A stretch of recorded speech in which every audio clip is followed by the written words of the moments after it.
Привет, меня зовут Лена. На своем канале я готовлю полезные десерты без сахара. Многим понравился мой предыдущий рецепт ПП зефира. Он очень вкусный, воздушный и низкокалорийный. Но вы спрашивали о замене эритрита и изомальта. Я приняла вызов и разработала новый рецепт ПП зефира.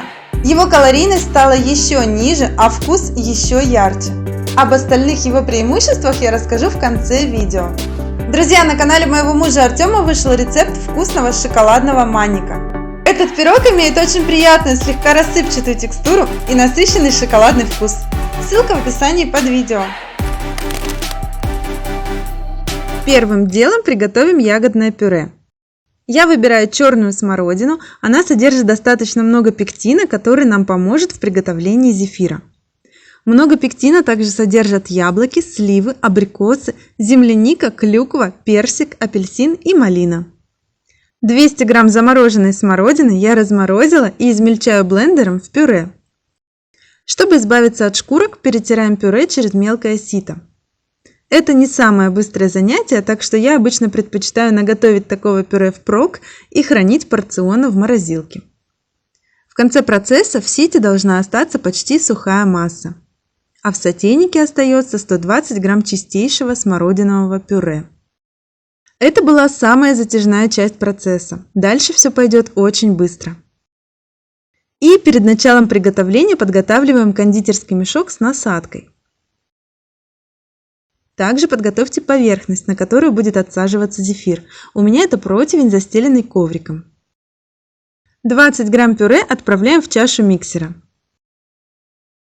Сюда же добавляем 20 грамм воды, 5 грамм сухого яичного белка, то есть альбумина. В описании указаны пропорции и для сырого яичного белка. Сюда же добавляем полграмма ксантановой камеди. Этот натуральный ингредиент помогает стабилизировать белок, благодаря чему зефир получится пышным. Стоит он недорого, а за счет низкого расхода одной баночки хватает чуть ли не навечно. Я отмеряю такие малые количества с помощью мерной ложки объемом 1 мл. Нужно взять половину этого объема. Размешиваем все ингредиенты белковой части.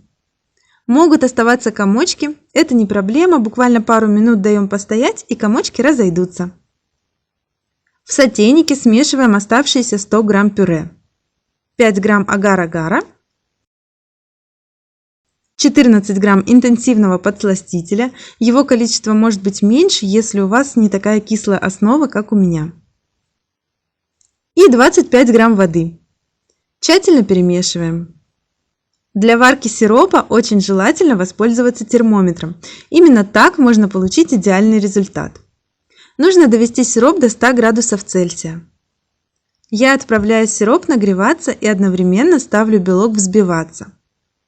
Сначала на средней скорости, чтобы окончательно промешать все комочки сухого белка, а потом увеличиваем скорость до высокой. Белок взбивается очень быстро, а сухой белок у меня ни разу не получалось перевзбить. С жидким яичным белком нужно быть осторожнее. Начинать взбивание нужно чуть позже, когда сироп начнет закипать. Во время варки сиропа следим за температурой. Помешивать нужно только в том случае, если вы видите, что он пристает ко дну и стенкам сотейника. С этой целью, конечно, лучше выбирать антипригарную посуду. Варим на среднем огне до температуры 100 градусов Цельсия. Это важно, чтобы активировать агар-агар. После закипания у меня это занимает около 3 минут. Но время может быть разным. Более важный показатель – это густота сиропа. Он должен существенно загустеть, но при этом стекать с лопатки тонкой струйкой. Примерно вот так, но сейчас еще немного загустеет за время варки. Если у вас нет термометра, для уверенности в активации агар-агара можете капнуть капельку сиропа в емкость с ледяной водой. Если капля застыла в плотный шарик, сироп готов. Итак, на термометре 100 градусов Цельсия. Проверяем готовность белков. Белки заметно посветлели и взбились до твердых пиков. Вы видите, какой четкий след остается от венчика. Прерывать взбивание не стоит, можно сразу вводить сироп. Максимально тонкой струйкой вливаем горячий сироп. Масса на глазах становится еще более пышной и увеличивается в объеме. После вливания сиропа я вам не рекомендую уже долго взбивать. Я вливала сироп в течение минуты и не больше минуты взбиваю после. Особенно это важно, если в помещении прохладно. Это связано с тем, что агар-агар начнет застывать уже при температуре 40 градусов Цельсия, а нам нужно еще успеть отсадить зефир. Если есть возможность замерить температуру, я рекомендую прекращать взбивание при 45 градусах Цельсия. Это оптимальный вариант. Можно попробовать проконтролировать температуру руками. Масса приобретает очень плотную и воздушную консистенцию, хорошо держит форму. Вы видите, какой четкий след остается от венчика? Значит, зефир будет хорошо формироваться и уж точно не растекаться. Выкладываем всю массу в кондитерский мешок. И сразу формируем зефирки. Не ждем ни минуты, мы не зря все подготовили заранее. Как видите, из такого малого количества ингредиентов зефира получается довольно много.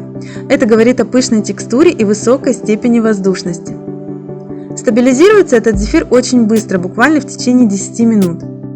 За это время он застынет, но останется еще довольно хрупким, его пока даже трудно взять в руки. Поэтому желательно оставить его на 4-6 часов. За это время его поверхность станет полностью сухой и приятной на ощупь, а сам зефир станет менее хрупким. Соединяем половинки между собой.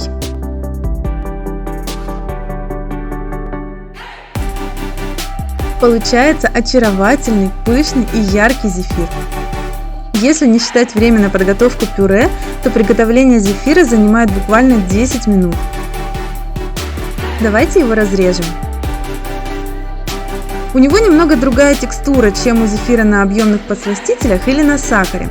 Он более мягкий внутри, у него как бы нет той связующей плотной текстуры, как у зефира на сахарном сиропе. Но по этой технологии зефир все равно получается очень пышным и воздушным. А также то, что сильно отличает его от обычного зефира, это насыщенность вкуса и цвета. Здесь намного больше процент содержания пюре, поэтому вкус еще ярче, чем у предыдущего моего рецепта, а уж тем более ярче, чем у сахарного. И даже тем, кто не слишком любит насыщенные ягодные вкусы, я порекомендую миксовать пюре с яблочным, как более нейтральным. Храните домашний зефир в закрытом контейнере в холодильнике 3-4 дня. Готовьте с удовольствием, готовьте красиво и радуйте своих родных и близких полезными сладостями. Если вам понравилось это видео, ставьте лайк, мне будет очень приятно. Подписывайтесь на мой канал и делитесь этим видео с друзьями. Пока!